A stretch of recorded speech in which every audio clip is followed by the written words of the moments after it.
Раджерси. Это вот один сорт. Первый раз зацвел розовыми цветами, такими метелочками. И второй сорт Костка каштано-листная.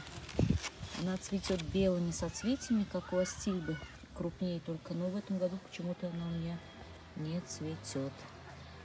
Смотрите, очень оригинального для тенистого сада. Вот моя рука, какие листья огромные. Красота.